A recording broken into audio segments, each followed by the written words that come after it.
Alladzi arsala rasulahu bil huda wa dinil haq liyudhhirahu 'alad dini kullih wa kafa billahi syahida. Asyhadu an la ilaha illallah wahdahu la syarikalah wa asyhadu anna Muhammadan abduhu wa rasuluh. Amma ba'du. Faqala Allah ta'ala fi kitabihil karim, a'udzu billahi minasy syaithanir rajim. Wa ahidna ila Ibrahim wa Ismail an tahhira baitiya lit-ta'ifina wal 'akifina war ruk'is sujud. Hadirin ikhwatu iman, kajian tafsir di subuh kali ini kita akan meneruskan di bahasan sebelumnya, masih di ayat 125 yang sebelumnya membahas tentang Baitullah itu satu sebagai mathabatan linnas, tempat berkumpulnya manusia dan menjadi kerinduan tersendiri manusia-manusia ingin lagi ke Baitullah. Yang kedua, Baitullah itu amnan, tempat yang aman di dunia. Nah, setelah itu penggalan berikutnya, wattakhidhu mim maqami Ibrahim musalla. Dijadikan makom Ibrahim itu menjadi tempat sholat 2 rakaat setelah tawaf.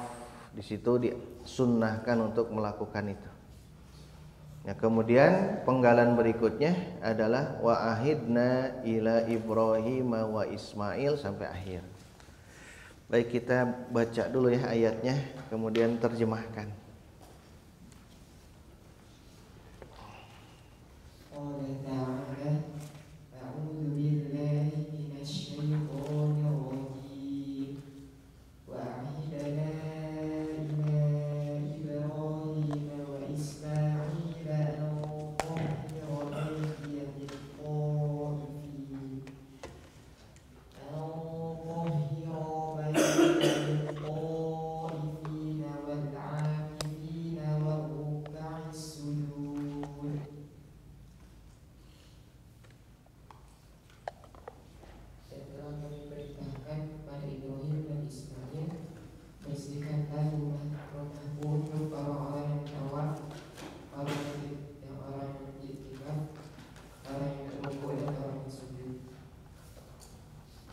Jadi ayat ini menjelaskan bahwa Allah memerintahkan ya, ahidna. Nanti Ibnu Katsir menjelaskan apa makna dari ahidna. Tapi di terjemahnya memerintahkan ya, amarna wa ahidna wa amarna. Dan kami perintahkan ila Ibrahim, kepada Ibrahim, wa Ismail. Nah, sekarang muncul nama Ismail. Ismail bin Ibrahim ya. Ismail bin Ibrahim dan putra beliau pertama. Putra beliau pertama, dan juga nanti beliau lahir dari hamba sahaya awalnya, yaitu Hajar Al-Qibtiyah. Kemudian beliau juga diberi nama Az-Zabih. Az-Zabih itu adalah orang yang pernah akan disembelih, di mana Allah memerintahkan Ibrahim alaihissalam untuk menyembelihnya, dan Nabi Ibrahim pasrah atas perintah itu semua, maka disebut Az-Zabih, itu Ismail. Wa ahidna ila Ibrahim wa Ismaila, dan kami perintahkan, wahyukan kepada Ibrahim dan Ismail apa? Al-tahhira, agar kalian berdua membersihkan. Nah, nanti makna tahhira di sini Ibnu Katsir pun memberikan pendapat-pendapatnya. Apa yang dimaksud dengan membersihkan di sini? Membersihkan baitiya, rumahku, Baitullah. Jadi Allah memerintahkan Ibrahim dan Ismail untuk membersihkan Baitullah. Padahal nanti ayat setelahnya itu baru masuk tentang wa id yarfa'u Ibrahimul qawaida minal bait. Di situ pembangunan Baitullah. Tapi di sini dibahas dulu tentang antahira, sehingga nanti ada pemahaman membersihkan, mensucikan apa. Para ulama nanti ahli tafsir akan membicarakan tentang tahhira di sini apa. Tathhir di sini apa? Tahhara yutahhiru tathiron. Tathhir di sini apa?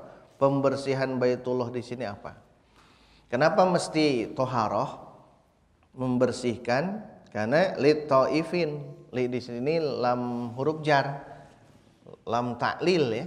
Lam yang berfungsi sebagai sebab ta'lil itu. Kenapa mesti membersihkan? Lit taifin, untuk orang-orang yang tawaf. Wal akifina, untuk orang-orang yang i'tikaf.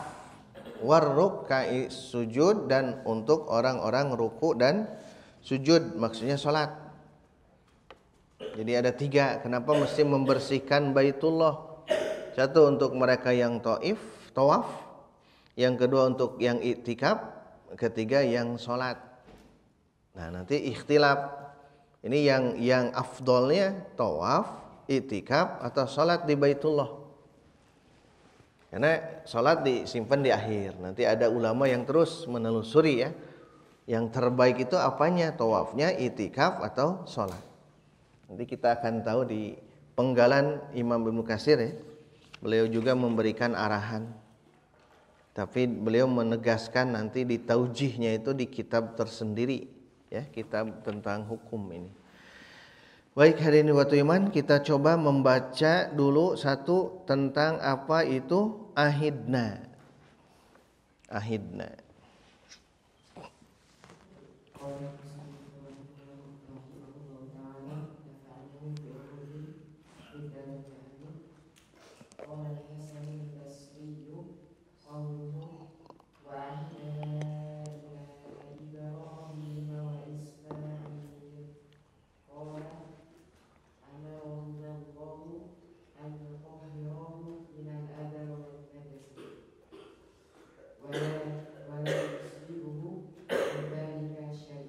Ini yang pendapat Al-Hasan Al-Basri.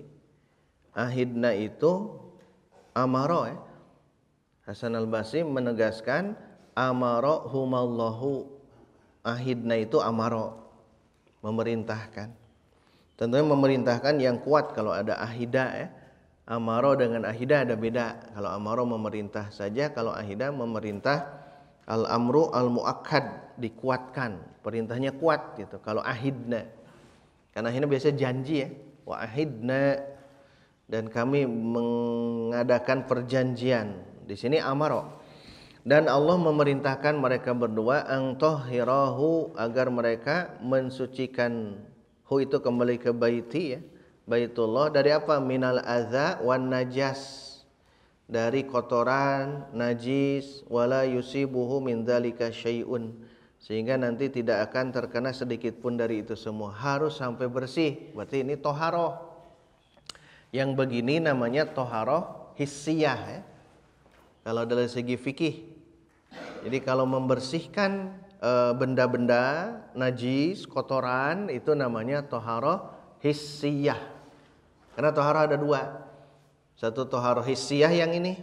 Jadi diperintahkan, menurut Hasan Al-Basri berarti diperintahkan untuk membersihkan Baitullah itu dari kotoran. Kalau ada najis bersihkan, ada debu bersihkan. Seperti kita kalau di Jumat bersih ya, semua dibersih itu namanya toharoh. Tapi toharohnya hissiyah, masih hissiyah, masih indrawi, masih kelihatan ada debu dan sebagainya, kita bersihkan. Dan ini amalan ini luar biasa besar ya. Teringat ada seorang perempuan di zaman Nabi, beliau kerjanya hanya membersihkan masjid. Ketika suatu hari Nabi datang ke masjid tersebut, ternyata ibu tersebut sebagai orang yang membersihkan masjid sudah meninggal dunia. Akhirnya Nabi mengatakan, di mana ibu tersebut? Maka sahabat mengatakan sudah meninggal. Maka Nabi merasa kesal, tidak diberi tahu. Karena sahabat merasa meureun teu perlu, teu penting diberitahu bahwa ibu yang suka membersihkan masjid itu sudah meninggal. Maka Nabi menegaskan saat itu, dulluni aina qabruha. Tunjukkan kepadaku di mana kuburannya. Akhirnya ditunjukkanlah dan Nabi datang ke kuburan tersebut dan Nabi sholat. Menunjukkan apa? Terhormat orang yang selalu membersihkan masjid. Bukan hanya Baitullah, bukan ya. Bukan hanya Baitullah, bukan hanya Baitullah, Masjidil Haram atau Masjid Nabawi atau Masjidil Aqsa, bukan. Semua baiti, semua rumah Allah kita maksimalkan untuk kebersihan. Dan harusnya dinyamankan gitu ya. Dinyamankan bagaimana di masjid-masjid yang menjadi tempat masyarakat itu nyaman, bersih, itu yang terbaik memang. Bagi kita kalau ingin seperti itu, nah ini masuk ke toharoh hissiyah namanya. Itu menurut Al Hasan Al Basri. Tapi sorotannya sesungguhnya dari ini amaro ya, ahidna amaro, itu sorotan utamanya. Karena Imam Ibnu Katsir sedang menafsirkan makna ahidna dulu. Tapi tambahannya ternyata masuk ke membersihkan kotoran, najis dan sebagainya. Nah ini yang dimaksud dengan membersihkan hissiyah. Najisnya juga najis hissiyah, sama ya.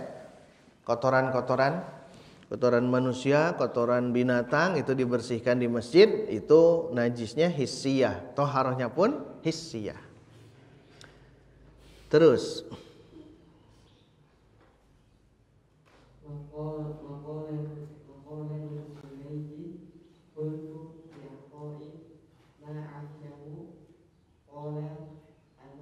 Ibnu Jurayj bertanya kepada Imam Atha, ma'ahidahu, apa yang dimaksud dengan di ayat itu? Berarti ini ada perbincangan ya sesama ulama. Ibnu Jurayj ulama, Imam Atha pun ulama, berbincang tentang makna ayat. Ini sudah jadi kebiasaan. Maka ketika Ibnu Jurayj berkata ma'ahidahu, apa yang dimaksud dengan ahida di situ? Berarti itu dikaji ya. Kaji itu jadi kebiasaan. Kita pun harus membiasakan mengkaji Quran, kaji gali apa ini maknanya. Kalau bermula mungkin apa hukum tajwidnya, bermula di situ dulu. Hukumnya apa? Nanti akan naik lagi apa terjemahnya. Nanti apa maknanya? Yang tersurat, yang tersirat, apa yang harus kita ambil pelajaran dari ayat yang sedang kita kaji, nanti amalkan. Biasakan begitu ya. Karena ini juga sama perbincangan antara Ibnu Jurayj dan Atha. Ma'ahidahu, maka kata Imam Atha, amarahu, cukup sebegitu saja. Ahida di situ adalah memerintah gitu, amaro. Kan sederhana ya. Sederhana, Imam Ibnu Katsir menyebutkan amaro, ahida itu amaro. Nah, terus lagi, beda lagi tuh.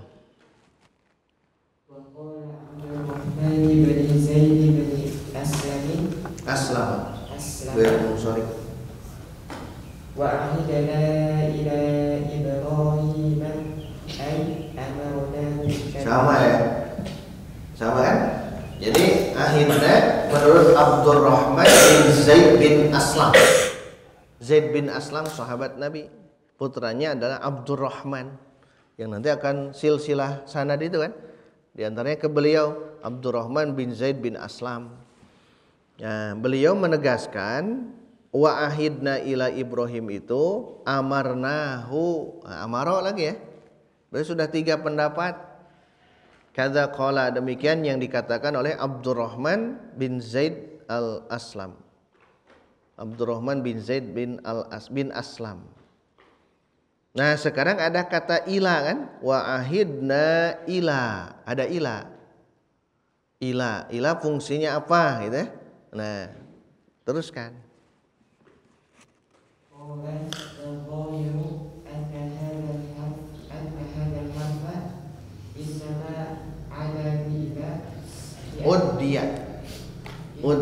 Uddiya itu muta'addi. Nanti ada fi'il bagi 2, muta'addi dan lazim. Uddiya itu dimuta'addikan. Bacanya innama uddiya. Ulang.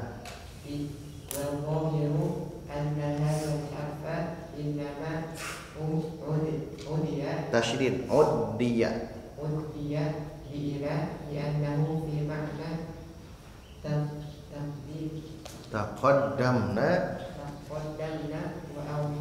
Nah, ada beda ya. Berarti dua pendapat. Ahidna itu pertama amaro, ahida itu. Yang kedua ini wa ahidna amarna. Yang pertama dari tiga pendapat tadi. Yang kedua ini taqaddamna wa auhayna. Beri tanda, beri garis. Jadi pembahasan dari awal itu hanya ingin menjelaskan tentang ahidna saja. Cek urang mah tosenya teu kudu dibahas. Tose ahidna udah, makanya terjemah tadi kan perintah. Wa ahidna dan kami perintahkan. Tapi sebagai ilmuwan, ahli ilmu tentunya harus dibahas. Termasuk siapa yang mengatakan ini. Inilah kelebihan dari tafsir Ibnu Katsir. Ya tadi kan pertama siapa? Hasan al-Basri. Kedua Imam Atha. Ketiga Abdurrahman bin Zaid bin Aslam. Jadi kita tahu. Tapi kata Imam siapa? Ibnu Katsir, wadh-dhahiru, namun yang jelas anna hadzal harfa, bahwa huruf jar ini yaitu ila, ahidna ila, ada kata ila, ada qarinah ila, biasa kan langsung ahidna Ibrahima gitu. Ila di sini innama uddiya bi ila, hanya saja kata ahida di situ dimuta'addikan dengan ila. Ini yang belajar ilmu nahwu akan faham. Jadi nanti fi'il ini lazim. Lazim itu tidak membutuhkan maf'ul bih ya. Ingin jadi maf'ul bih banyak cara. Satu di antaranya masukkan huruf jar. Ya, masukkan huruf jar. Jadi muta'addi. Kalau lazim tidak butuh maf'ul bih, objek. Nah, kalau muta'addi dia sudah membutuhkan maf'ul bih. Salah satu caranya itu boleh disanding dengan huruf jar. Boleh menggunakan wazan sulasi mazid biharfin kan bisa itu. Wazan fa'ala atau af'ala atau fa'ala itu nanti tergantung kebiasaan orang-orang Arab. Ya, dari karuma mulia itu kan cukup karuma aliyun, ali mulia. Tapi kalau ingin ada maf'ul bih di depannya jangan gunakan karuma, tapi akroma misal, atau karroma boleh. Akroma karroma artinya memuliakan. Awalnya mulia, karuma aliyun, ali itu mulia. Sekarang kita ingin rubah memuliakan, karroma, karramallahu wajhah, tuh wajah jadi ada maf'ul bih. Caranya boleh dengan wazan yang tadi atau dengan yang ini. Zahaba, pergi. Kan tidak usah ada maf'ul bih. Zahaba Muhammadun ilal masjid, cukup gitu kan. Tapi kalau ingin pergi, memergikan atau pergi dengan membawa, gunakan ba kesananya. Di Al-Baqarah ada zahaballahu bi, kan itu. Zahaballahu binurihim wa tarakahum fi dzulumat. Zahaballahu bi, nabi itu innama uddiya, itu dimuta'addikan, yang tadinya lazim jadi muta'addi. Itu tambahan saja dari segi ilmu nahwu. Banyak ya yang begitu-begitu. Nah, zahirnya begitu. Kalau di uddiya, kalau dimuta'addikan ya tambahkan ila. Berarti nanti Ibrahim itu dia posisinya secara lafaz majrur, tapi dia juga sebagai maf'ul bih mansub. Lafaznya kan majrur, ada ila ya, ila Ibrahim. Ada yang tahu kenapa tanda jarnya dengan fathah? Cing, isim ghair munsharif, mamnu minas sarf. Kenapa mamnu minas sarf? Al-alamu ma'al ujmah. Al-alamu ma'al ujmah. No ilmu ya. Al-alamu ma'al ujmah. Ini dari segi bahasa saja. Harusnya ila Ibrahimin harusnya. Tapi kalau jarnya dengan fathah, pastikan dia sebagai al-mamnu' minas sarf atau isim ghair munsharif. Kemudian ini al-alam, nama orang. Dan yang gampangnya kalau nama-nama nabi Perhatikan kalau nama-nama nabi itu semuanya ghair munsharif. Kuncinya di situ ya, dari Nabi Adam sampai Muhammad itu semuanya isim ghair munsharif. Tapi oleh kita hafalkan ada 6 nabi. Ada 6 nabi yang dia munsharif. Semuanya ghair munsharif. Tidak boleh ada tanwin, tidak boleh ada kasroh ketika dijarkan. Nah, semua nabi itu ghair munsharif. Adam, Idris, itu semuanya ghair munsharif sampai Muhammad. Nah, tapi ada 6 nabi, tinggal hafalkan 6 nabi ini. Semuanya munsharif yang ini, tanwin semuanya. Jadi selain berarti yang 25 ya, yang 25 nabi itu semuanya isim ghair munsharif, mengkol lah ya. Kecuali 6 nabi ini. Nah, tinggal oleh kita hafalkan 6 nabi ini saja. Ini yang munsharif, yang itu ghair munsharif. Kan gampang ya menghafalnya. Yang pertama solihun, tuh ditanwin kan? Yang kedua nuhun, nuh. Yang ketiga syuaibun. Yang keempat muhammadun, kan semua tanwin tuh. Kemudian lutun, lutun. Hudun, 5 ya, 6. Ada 6 semuanya. Solihun, Nuhun, Syuaibun, Muhammadun, Lutun, dan Hudun. Gampang menghafalnya. Terkumpul dalam ucapan, ada yang tahu? Sun syamlahu. Sun syamlah. Nah, itu kan. Sun jagalah, syamlahu kesempurnaannya. Sun syamlah. Nah, itu yang 6. Kadang-kadang harus pakai rumus ya, menghafal nahwu shorof itu kadang pakai rumus saja gitu. Rumusnya tergantung kita. Ini diantara ulama ada yang memberi arti seluruh nabi, nama nabi itu semuanya mamnu' minas shorf kecuali 6 itu terkumpul dalam ucapan sun syamlahu. Sun pakai sod. Solihun, nuhun, nunnya, shin syuaib, mim Muhammad, lam Lut, ha Hudun. Itu tambahan. 25 nabi tapi ya. 25 nabi. Kalau mau nambah dalam Quran berarti nambah Uzair. Uzairun itu biasa. Uzair. Wallahu alam itu ya, cara menghafal itu. Nah, kita kembali ke sini, fokusnya di tafsir bukan di lughah. Jadi ada 2 pendapat, satu amara, kedua taqaddama dan auhayna, wahyukan berarti. Taqaddama sodorkan. Wa taqaddamna wa auhayna, kami sodorkan, kami wahyukan kepada Ibrahim dan Ismail. Tapi kan tidak ada perbedaan ya menurut kita. Udah cukup yang ini. Nah, tapi sebagai ulama itu tentunya ingin memberi pemahaman. Nanti mungkin ada 2 pendapat. Ada yang disebut ahida itu amaro, ada juga ahida itu taqaddama wa auha gitu. Mewahyukan, memberikan wahyu kepada Nabi Ibrahim dan Ismail. Apa wahyunya? Membersihkan Baitullah. Itu wahyu. Dan wahyu itu sama dengan perintah, kan tidak ada perbedaan. Paham itu ya? Itu yang pertama. Baik, yang kedua tohiro.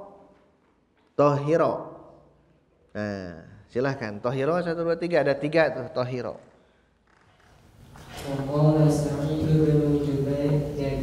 Nah, ini bacanya apa?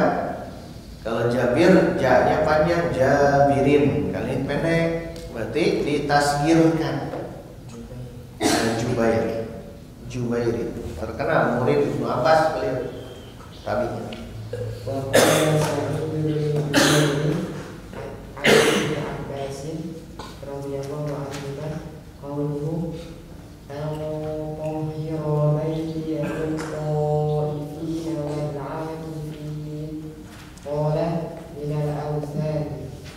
Itu yang pertama ya. Apa yang dimaksud dengan tohiro di sini? Tohiro minal ausan. Kata Ibnu Abbas di sini.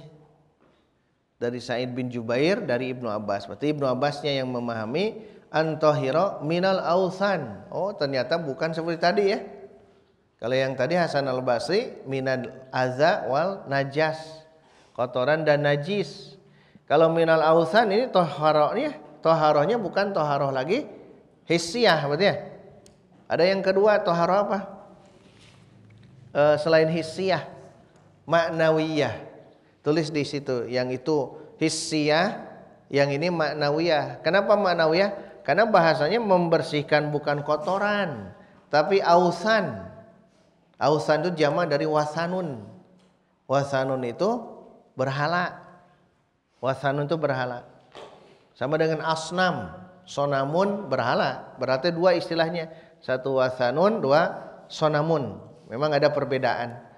Kalau dinamakan wasanun ini, sonamun ini, tapi dua-duanya itu dijadikan untuk sembahan.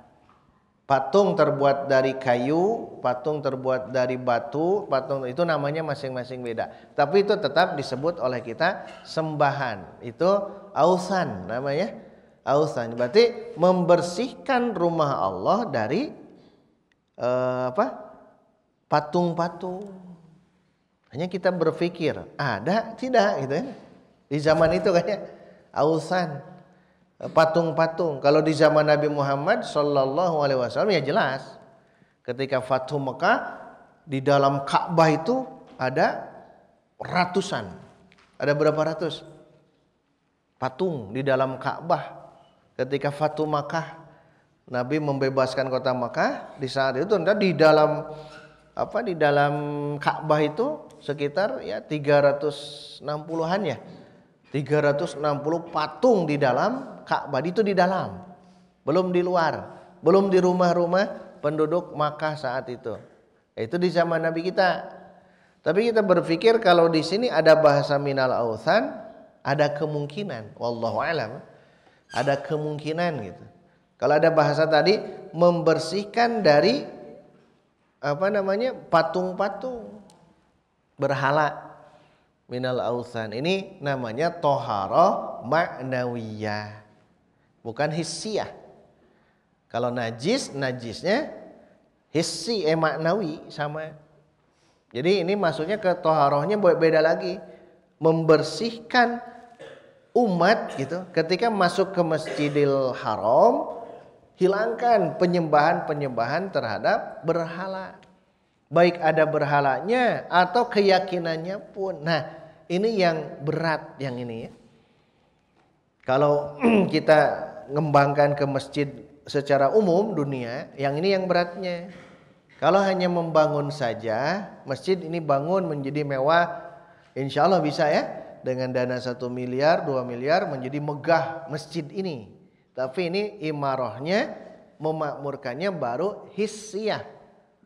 Baru hissiyah ini.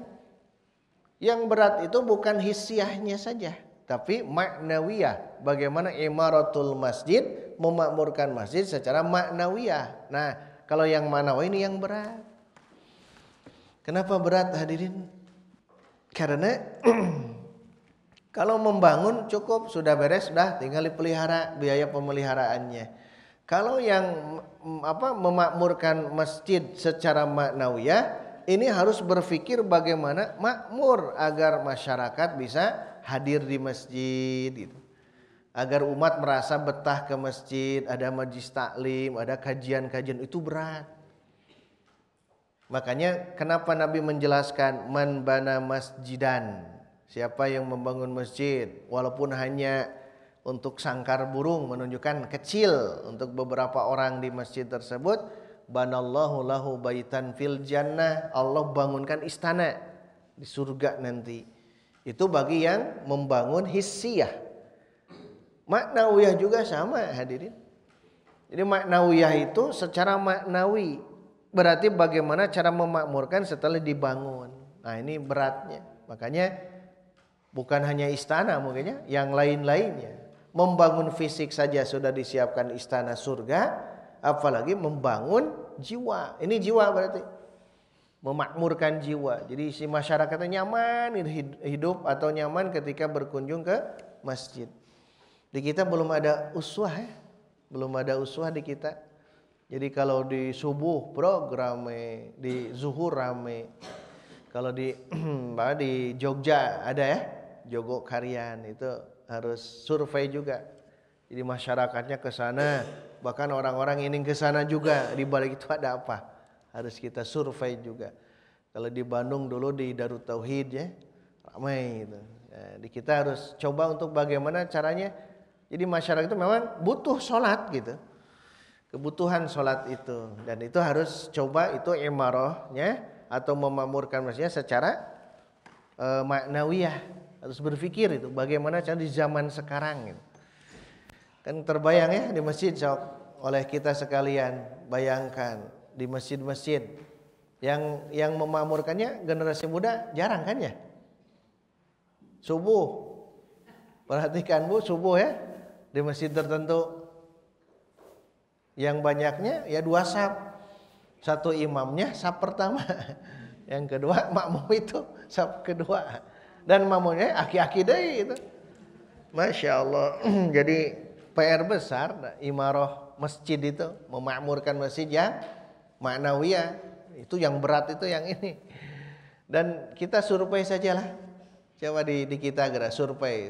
Orang ke masjid mana, ambil 20 masjid saja di Padalarang, lihat saja. Bisa di-list di data. Yang generasi muda, seperti antum generasi muda, perhatikan saja memang sangat sedikit ya.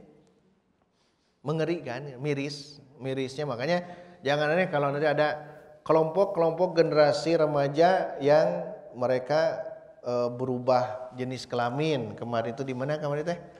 Ditutup kan ya? Citayam ya, tutup.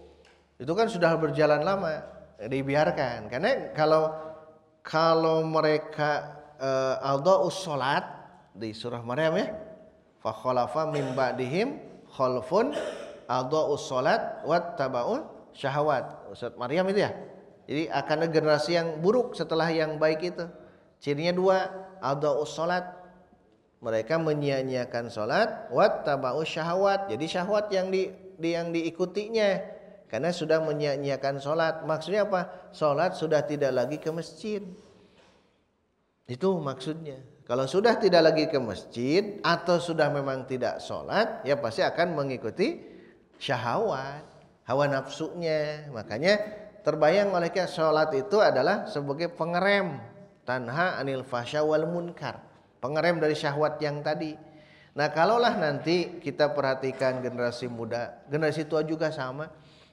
Generasi muda wabil khusus ketika sudah alda'us sholat, ittaba'us syahwat.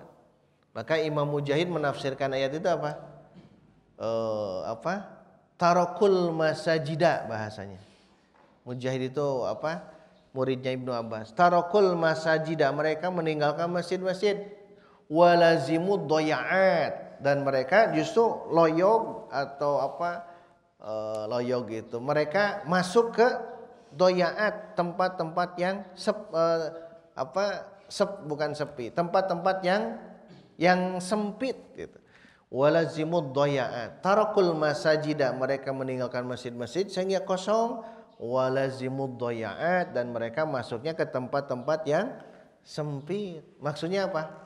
Maksud tempat sempit, tempat keramaian yang berdesakan banyaknya manusia, dibahasakan doyaat itu. Ya tempat-tempat hiburan ya, kan ramai ya. Itu doyaat bahasanya. Tempat sempit, bukan sempitnya memang luas tapi seolah-olah sempit. Maka terbukti yang kemarin di Malang ya. Itu doyaat. Lihat yang meninggal aki-aki pemuda. Aki-aki ada juga ya, kakek-kakek ada, tapi dilihat itu Masya Allah ternyata para generasi muda meninggal 100 sekian. Itu kan menunjukkan ini. Makanya tugas kita bagaimana cara agar kita bisa memakmurkan masjid, bukan hanya hissiyah, berpikir sekarang maknawiyah. Kalau hissiyah bagi orang-orang yang mampu, orang mampu harus berpikir bagaimana masjid dibentuk, dibangun secara maksimal dan masyarakat merasa nyaman ketika masuk ke masjid itu. Itu para agnia itulah. Harus berpikir ke sana. Berpikir bukan berpikir pribadi lagi, berpikir ke umat. Tapi di balik itu hadirin wa iman harus terpikirkan apanya? Hissiyah, maknawiyah. Karena ada yang membangun masjid bisa, tapi tidak bisa memakmurkan, akhirnya kosong. Di daerah-daerah tertentu kan begitu, kosong, tidak bisa memakmurkan. Nah bagi kita makmurkan secara maknawiyah. Walaupun mesinnya kecil, tapi kalau kita makmurkan terus akan berkembang. Karena Nabi itu sebetulnya Nabi tidak membangun bangunan secara fisik. Sejarah tidak membuktikan. Tidak ada dalam sejarah Nabi membangun seperti bangunannya Fir'aun zaman dulu, Raja Namrud zaman dulu, atau raja-raja terdahulu kan membangun hasil mereka, karya mereka. Nabi mah kan tidak Dari Makkah kan tidak. Membangun apa? Meneruskan Masjidil Haram. Ketika hijrah yang dibangun Masjid Nabawi Berarti betul masjid yang ini. Masjid Nabawi, karena Masjidil Haram sudah dibangun oleh Ibrahim alaihissalam dengan anaknya. Ketika hijrah yang dibangun adalah Binaul Masjid, masjid yang ketiga Ketiga. Jadi di sini dulu di Masjidil Haram, yang kedua ke mana? Al-Aqsa dulu. Masjidil Haram dulu kan ini zaman Nabi Ibrahim. Nanti ke Al-Aqsa. Nanti Al-Aqsa baru ketiga ini itu Nabi Muhammad Masjid Nabawi. Itu kan membangun 3 masjid itu. Sehingga jangan aneh kalau Nabi menegaskan la tusyaddur rihal. Jangan memaksakan rihlah kecuali 3 masjid ini. Masjid yang ini Masjidil Haram di Makkah, kemudian Masjid Nabawi di Al-Madinah, kemudian Masjidil Aqsa di Filistin. Nah, jangan memaksakan rihlah kecuali 3 itu. Untuk apa? Salat. Kenapa salat? Karena ternyata kalau salat di 3 masjid itu besar pahalanya. Besar pahalanya, sampai 100.000 kali lipat. Sampai 10.000 kali lipat. Al-Aqsa 1.000 kali lipat. 100.000, 10.000 dan 1.000 kali lipat. 1 kali sholat. Makanya maksimalkan itu. Itu kalau sholat bukan lagi hissiyah, tapi maknawiyah. Tadi kalau haji umroh, nah itu maksimalkan sholat di situ lebar gitu. Lebar. Itu minal ausan. Seperti ini 2 pertemuannya.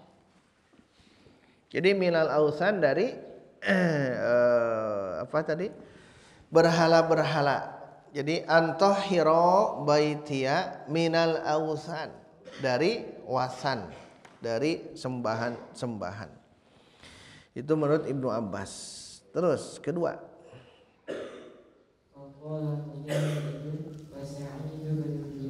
Ini sama dua-duanya murid Ibnu Abbas. Nanti belajar murid Ibnu Abbas siapa saja, murid Anas bin Malik siapa saja, nanti nyambung kalau baca Ibnu Katsir. Oh berarti ini adalah murid Ibnu Abbas. Dua-duanya Mujahid dengan Sa'id bin Jubair. Di madrasah Makkah. Ibnu Abbas di Makkah. Terus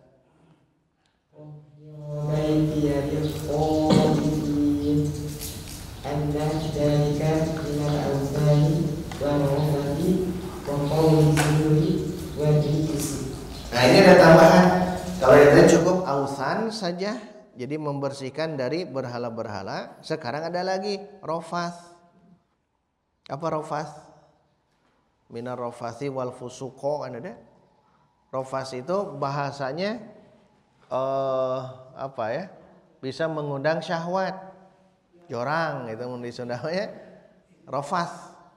Tidak boleh di dalam masjid ngobrol tentang itu gitu. Tidak pantas Qauluz zur, ucapan yang membuat sumpah atau janji-janji palsu. Rijz itu apa? Rijsun najasun sama Jadi intinya dijaga ketika di dalam masjid. Satu tadi ausan, sembahan. Yang kedua bahasa. Jadi kalau ke masjid tidak boleh ada bahasa-bahasa kasar, kotor, tidak boleh. Di masjid sudah tempatnya berzikir. Makanya masjid itu yang terhormat. Makanya berbahagia kita belajar di dalam masjid itu, Masya Allah, barokahnya luar biasa. Dulu saya juga belajar di 1 semester di masjid, itu barokah luar biasa. Antara masjid dan kelas ternyata beda. 1 semester dulu belajar di masjid, full di masjid. Wow, Masya Allah bersih. Badan itu bersih. Maksudnya apa bersih? Berwudu terus. Ketika beda masuk ke kelas pakai kursi, beda rasanya. Ya, apalagi kalau kita belajar terus ya di masjid, taklim terus-terusan, itu akan memaksimalkan. Tapi tetap ada aturannya ya di dalam masjid. Tidak boleh yang tadi itu rofas, fusuk, jidal dan sebagainya. Harus betul-betul terjaga. Makanya kenapa ada doanya. Allahumma ftahli abwaba rahmatika, pintu-pintu rahmat di dalam masjid itu ternyata banyak. Hanya kita berpikir mana ya pintu rahmat gitu ya. Kan abwab bahasanya, pintu-pintu rahmat. Jadi kalau ingin banyak rahmat, banyaklah ke dalam masjid, bukan di luar, ke dalam masjid. Hanya kita berpikir nantinya, bertafakur apa yang dimaksud dengan abwabu rahmatika. Nah, itu masuk ini di antaranya. Jadi ucapan itu harus dijaga. Itu pendapat kedua. Jadi pendapat pertama membersihkan apa? Ausan. Yang kedua apa? Tambahan ke sana. Baru terakhir silakan yang ketiga.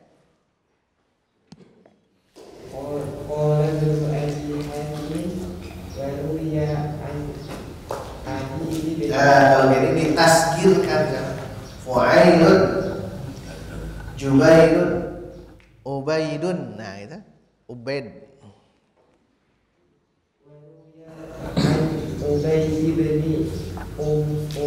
Nah, sami kan baca itu Umair, orang semua Umair ya. So, terus kan wa adil aliyati wa sa'id bin Jubair wa mujahid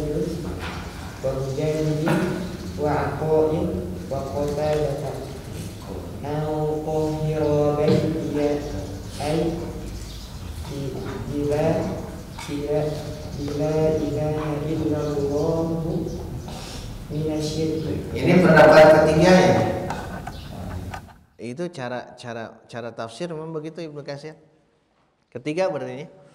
Pendapatnya banyak tuh. Dari Ibnu Abi Hatim diriwayatkan dari Ubaid bin Umair, Abul Aliyah, Sa'id bin Jubair, Mujahid atau Qatadah. Qatadah salah satu murid Anas bin Malik ya. Qatadah bin Di'amah as-Sadusi. A'ma dia, buta tapi jadi ulama. Orang mah henteu nya. Tidak jadi ulama. Qatadah itu dia buta, tapi buta sejak lahir. Tapi dia ternyata jadi ulama, terkenal, masyhur. Kalau menemukan tafsir-tafsir Imam Qatadah itu beliau luar biasa. Ada dalam satu kisahnya gurunya itu di penjara, Qatadah masuk ingin di penjara. Kenapa? Karena ingin meraup ilmu dari ulama tersebut. Aya teh santri nu kieu, ustazna di penjara, ngiring ustaz. Aya teh nu kitu. Wah, antepkeun paling gitu ya. Kan tapi seorang murid itu Masya Allah Qatadah nih. Makanya barokah ilmunya ya. Keilmuan itu nanti dengan sendirinya akan dapat kalau adab dikedepankan. Adab qoblal ilmi kan ya. Adab kedepankan, ilmu akan mengalir. Tapi kalau kita tidak beradab, ilmu bisa tertahan. Kita harus belajar beradab. Bagaimana cara beradab, adabul muta'alim ya. Adabul muta'alim dulu, nanti adabul mu'alim atau alim. Jadi kita pembelajar dulu, semua juga pembelajar. Adab kita ke guru bagaimana, itu adab muta'alim namanya. Itu dulu maksimalkan. Ya, bisa adab karya Imam An-Nawawi, Ibnu Jumu'ah dan lain sebagainya, itu tentang adab-adab. Nah, di sini terakhir ya. Jadi disebutkan sampai sini saja ya. Nanti diteruskan di pekan depan. Dari Ibnu Abi Hatim diriwayatkan dengan tadi para ulama ahli tafsir, antahira baitiya itu ai bila ilaha illallah. Oh, berarti ini dengan kalimat tauhid. Membersihkan rumah Allah itu dengan kalimatut tauhid, la ilaha illallah. Minasyirki, dari kemusyrikan. Jadi cara menghilangkan kemusyrikan itu dengan kalimatut tauhid. Inilah ahidna. Ingat, ini ahidna. Kalau tadi diartikan amaro, jadi Allah memerintahkan, berarti wajib. Di kaidah usul fikih, al aslu fil amri lil wujub. Wajib bagi Nabi Ibrahim dan Nabi Ismail, wajib untuk membersihkan. membersihkan dari kotoran-kotoran secara hissiyah, wabil khusus secara maknawiyah. Kenapa mesti dibersihkan? Nanti ada tamu-tamu 3, itu insya Allah kita teruskan berarti ya. 3, 1 orang-orang yang tawaf di situ, kedua yang i'tikaf di situ, dan yang ketiga orang yang sholat. Dan itu harus dihormati karena mereka tamu-tamu ke sana. Dan ternyata sejak zaman Nabi Ibrahim dan Ismail. Nabi Ibrahim kan di sana, bukan di Mekah hanya. Nabi Ibrahim di sana, di mana? Palestina. Di Filistin Nabi Ibrahim dengan Sarahnya, dengan Ishaknya. Nanti dengan Yakubnya di sana semua. Sedangkan Nabi Ismail kan di sini, di Makkah. Makanya tidak aneh kalau Nabi Ibrahim terus memakmurkan masjid ini atas perintah Allah tentunya. Termasuk nanti wa id yarfa'u Ibrahimal qawaida wa Ismailu kan, itu dibangunkan qawaid, pondasi-pondasi dibangun kembali. Nanti muncul makom Ibrahim. Berarti ini bapak dengan anak ya, Masya Allah membangun masjid baik hissiyah atau maknawiyah. Yang ini maknawiyah dulu. Antahira di sini maknawiyah dulu, bersihkan dulu sebelum membangun gitu. Sebelum membangun harus bersih. Kenapa? Ussisa littaqwa. Masjid itu mesti dibangun dengan ketakwaan. Kalau tidak nanti jadi masjid diror nantinya. Makanya ini harus kita pahami. Kenapa tahira di sini ada pendapat yang begitu kan? Membersihkan dari berhala, membersihkan dengan la ilaha illallah, kan aneh itu di pendapat ini. Ya memang kalau membersihkan hati kita untuk membangun masjid bermula di situ. Kalau niatnya kita ini dan sebagainya, apalagi riya, itu akan rugi ya.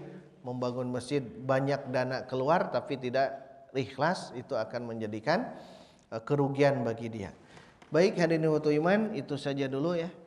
Kita teruskan di pertemuan Sabtu depan 2 halaman tentang itu apa? Litaifin, akifin, ruk'ais sujud. Nanti ada pembahasan. Nanti semuanya baca dulu ya di rumah. Ada pembahasan ayyuma afdal as-salatu indal bait awit tawaf. Yang mana yang afdal? Salat atau tawaf. Nanti terakhir ada ikhtilaf orang dalam membangun Ka'bah itu siapa? Nah di sini akan dijelaskan semuanya. Yang membangun Ka'bah itu siapa? Yang awalnya itu. Kita akan bahas di sini menurut tafsir Imam Ibnu Katsir. Jadi masih di ayat 125 ya. Demikian yang dapat kita bahas. Alhamdulillahirabbil alamin. Wassalamualaikum warahmatullahi wabarakatuh.